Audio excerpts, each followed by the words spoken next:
Hey there Unmaskers, welcome to my channel Unmask It Now. Thanks for tuning in today. In today's video, we'll explore how to connect to an EC2 Windows instance using a feature available with AWS Systems Manager called as Session Manager. With Session Manager, you can connect to a Windows instance in our case in private subnet without needing a bastion host, without needing any inbound rules for the instance, and without an EC2 key pair. You can connect to a browser-based or CLI-based PowerShell session to the instance, or interactively connect to the instance over RDP using Session Manager's port forwarding feature. Here's the architecture for how Session Manager works.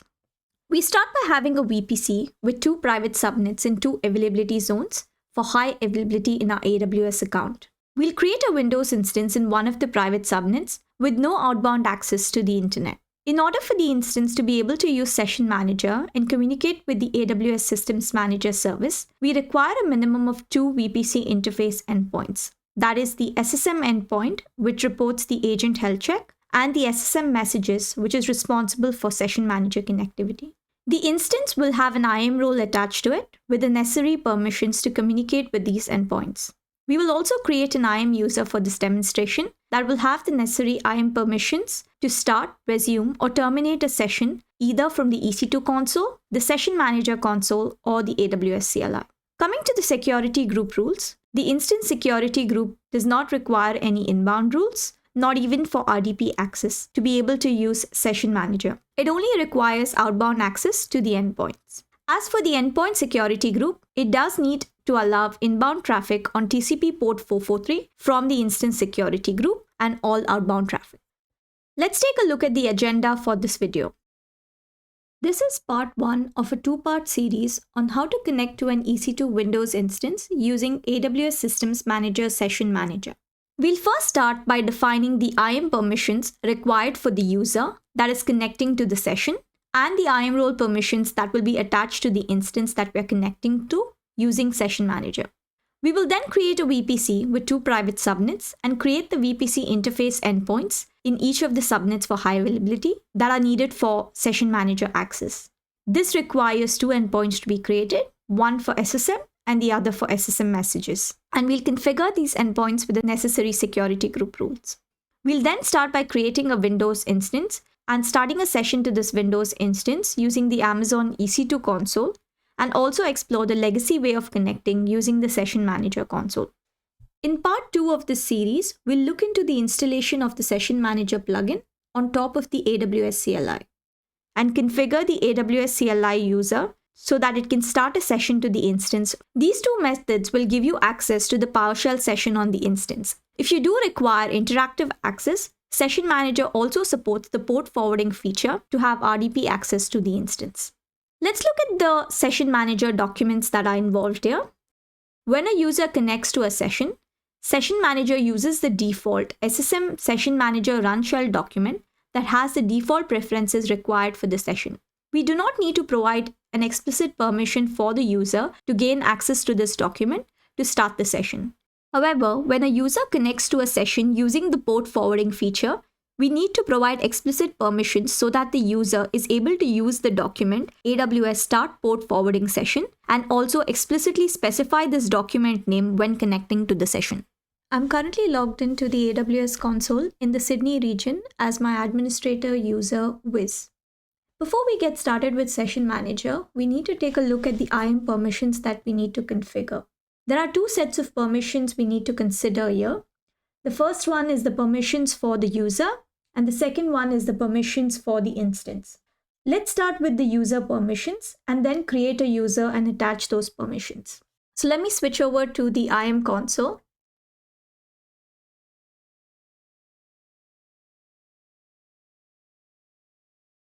And then create a policy for the user.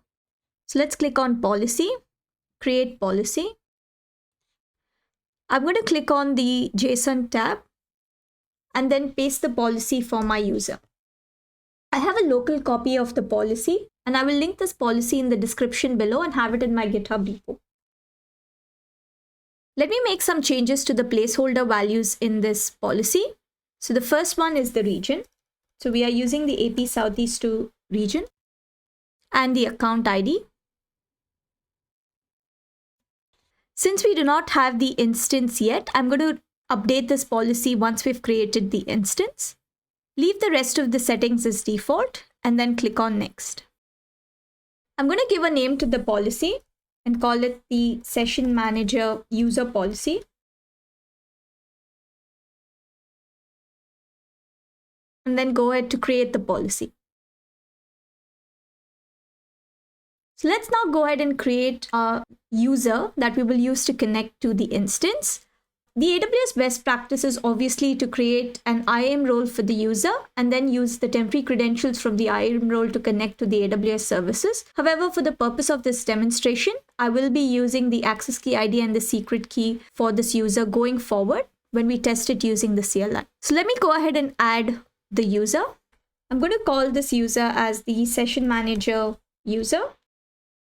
I do want access for the user using the AWS Management Console. So I'm going to click on I want to create a user and provide a custom password. Uncheck this box and then click on Next.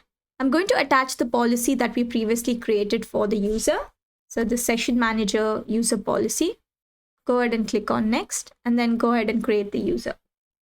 Just going to return to the users list. Now that the user is created, let's now create the IAM permissions required by the instance. So getting back to the policies again, I'm going to go ahead and click on Create Policy and click on the JSON tab. I do have the local copy of the policy that I require for the instance, but you can find that in the GitHub repo linked in the description below. So let me copy over the policy here. So let me go ahead and click on Next. I'm going to call this policy as Session Manager Instance Policy. And then go ahead and create the policy. Now that the policy is created, let's create an instance profile role and attach the policy to that role. So let's go ahead and create the role. I'm going to select EC2 and then click on Next. Select the Session Manager Instance Policy that we just created and then click on Next. I'm going to name the role as Session Manager Instance Role and then click on Create Role.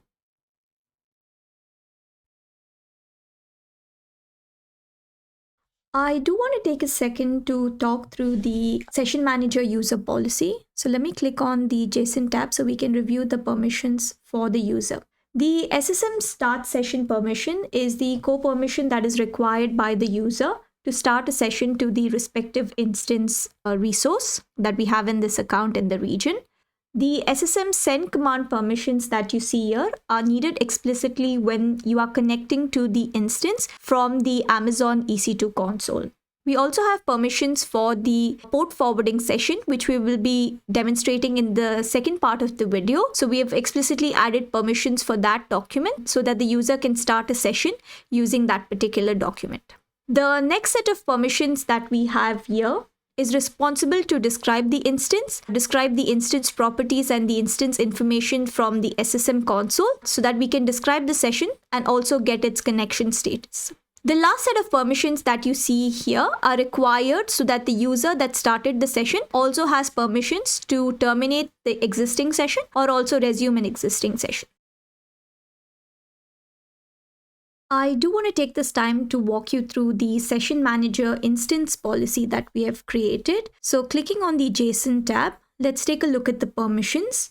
The instance does require access to communicate to two endpoints in particular, that is the SSM endpoint and the SSM messages endpoint. The instance uses the SSM endpoint to report the agent health status or information and uses the update instance information API to do so. The rest of the 4 permissions that you see here, they are required explicitly for Session Manager so that the instance can create and open the control channel as well as create and open the data channel to the SSM messages endpoint. You will see later in this video that the instance will need access to both the SSM as well as the SSM messages VPC interface endpoints that we will be creating.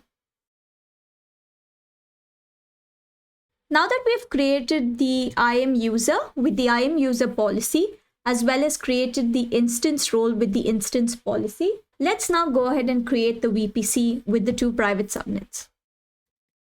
Switching over to the VPC console.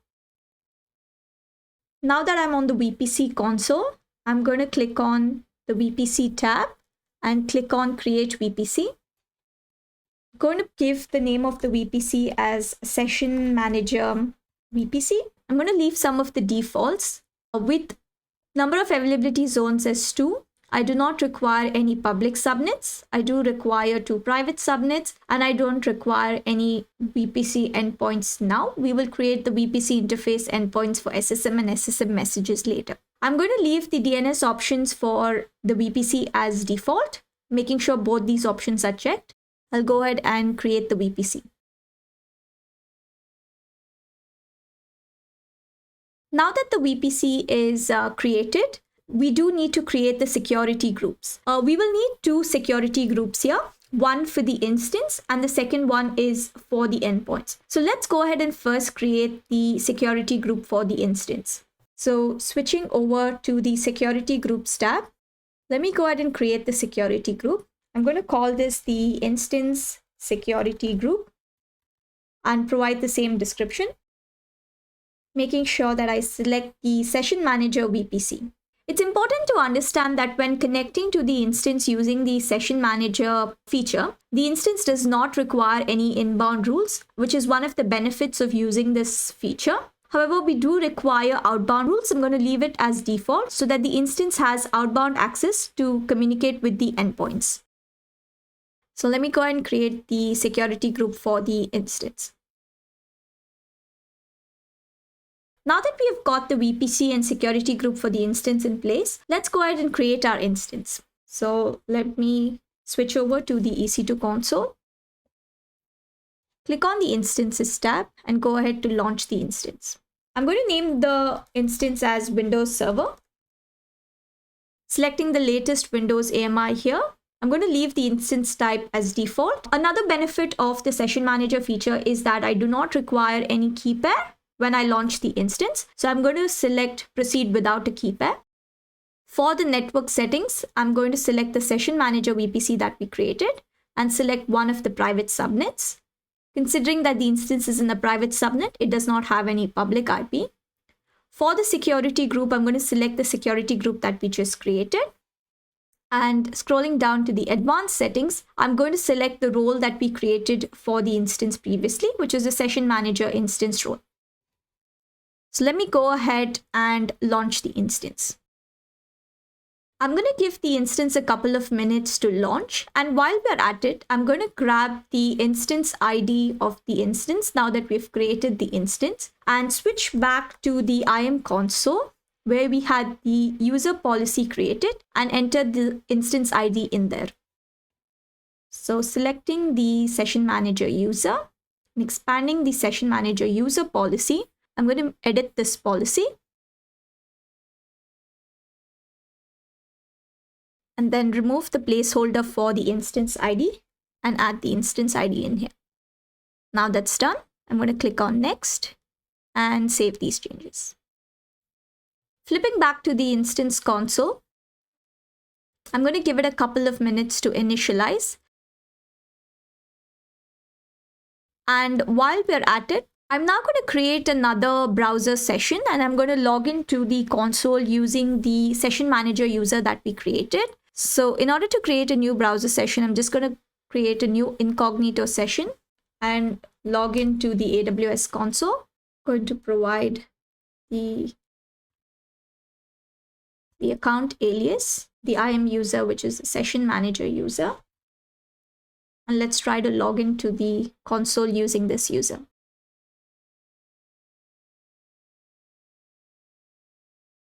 So you can see that I have 2 browser sessions. In this browser session, I'm logged in as a Session Manager user, and flipping to this session, I'm still logged in to the AWS console as the administrator user Wiz.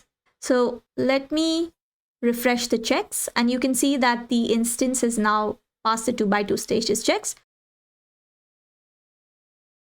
So let me flip back to the browser session where I have the session manager user. And let's try to connect to the instance using the session manager feature from the EC2 console. And let's see if we can connect. You can see that we do not get the connect tab.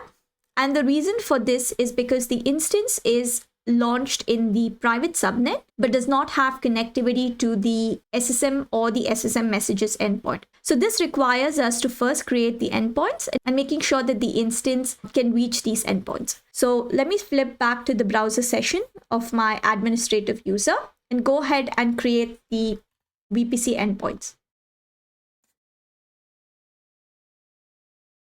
Before we can create the endpoints, let's first create the security group that the endpoints will be using.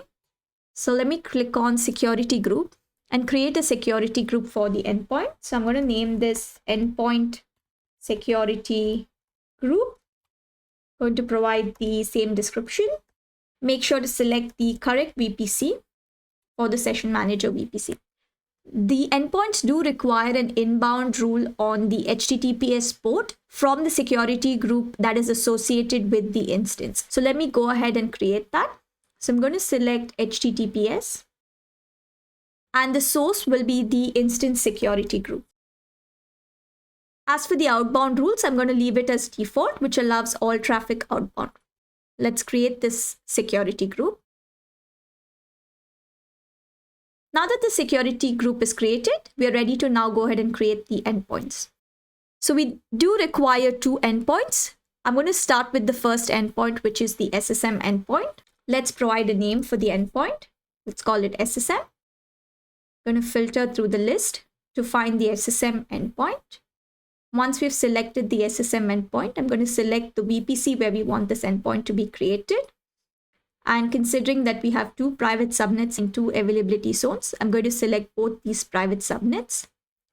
I'm going to select the security group that we created for the endpoint, leave the policy as full access, and then create the endpoint. Let me repeat these steps for the session manager endpoint as well. So I'm going to create the endpoint and call this as SSM messages. Let's filter through SSM messages. Select the endpoint. Make sure to select the session manager VPC and the 2 subnets in the 2 availability zones. Select the endpoint security group as we did earlier and leave the policy as full access and create the endpoints. I'm going to give it a couple of seconds for the endpoints to be created and become available. You can see that the one of the endpoints is available, which is the SSM endpoint. Let's wait for the SSM messages endpoint to be available as well. Refreshing the console, we can see that both the SSM and SSM messages endpoint is now available. Let's go ahead back to the EC2 console and let's try and see if we can now connect to the instance. So flipping back to the instance console, I'm going to select the instance that we created and click on the connect tab. You can see that we're still getting the error message as we saw earlier. One of the reasons could be that could take time for the instance to recognize the endpoint and get connected to it since the endpoints were just created. And my advice would be to see if you can first reboot the instance and then try to connect to the instance. So let's go ahead and do that. So let me click on the instance and do a quick reboot. I'm going to give it a couple of minutes for the instance to be rebooted. Let's take a look at the instance screenshot to see if the instance is rebooted. We can see the Control-Alt-Del screen, so we should be in a good position to connect to the instance now. Flipping over to the browser session where I'm logged in as the session manager user, I'm going to select the instance and then click on the Connect tab. And you can see that now we do not have the error, but we are rather presented with the Connect tab so that we can connect to the session using Session Manager. So let me click on the Connect tab. Here on the screen, you will see the instance ID that we are connecting to, as well as the session ID, which also represents the Session Manager user, as well as the random set of characters to form the session ID. You can see that we're now presented with the browser-based PowerShell session for the instance. So I'm now going to run a simple PowerShell command, just so you can see that we do have access to the instance via the PowerShell session. So let me now go ahead and terminate this session. AWS provided the Connect tab, which was a feature that was released quite recently, so that you could directly connect to your instance from the Amazon EC2 console. However, there was a legacy way of connecting to the instances using Session Manager from the Systems Manager console. So let's take a look at that as well. So flipping over to the Systems Manager console, I'm going to click on Session Manager. You'll be presented with the Session Manager page where you can click on Start Session and you should see the list of your target instances here. You could provide an optional reason for connecting to the session, but I'm going to leave that as blank and then click on My Instance and then click on the Start Session. You can see that you're again presented with the same screen where you have the instance ID as well as the Session Manager user with another set of random characters to form the session ID for the session. You can see that we're now presented with the PowerShell session for the instance, just like we did earlier from the EC2 console. So I'm going to type in a simple PowerShell command to verify that, and you can see that it works. So let me go ahead and flip back to the Session Manager console and then refresh the tab. And you can see that it currently has the details of our session. We have the session ID. As you can see here, you can see that the owner of the session is the IAM user that we have logged in with from the browser, which is a Session Manager user. It provides the instance ID and it also says that the session status is connected. Then flip back to this page and I'm going to click on Terminate. So we are going to terminate the session. And then let me refresh this page and you can see that there are no active sessions currently to the instance. However, you can choose to switch over to the Session History tab and you can see the list of all the terminated sessions. So flipping over to the Session History tab. So I did try to connect to this instance a couple of times previously. So you can see all the list of previous session histories.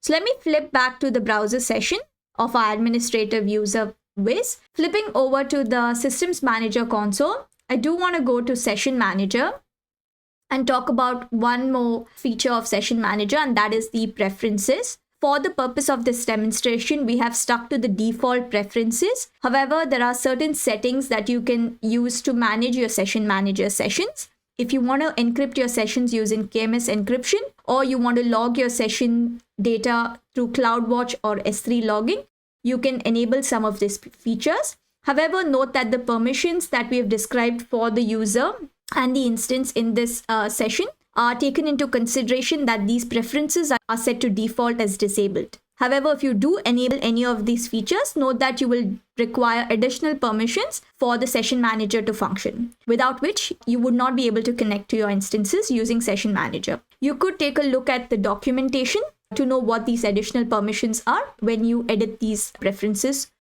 So that concludes the demo for connecting to the instance using Session Manager from the AWS console. Stay tuned for part 2, where we will use the AWS CLI in order to connect to the instance using Session Manager, as well as discuss how we can connect to the instance using port forwarding. Thanks for watching. For more such content, please don't forget to like, share, and subscribe to Unmask It Now. See you next time.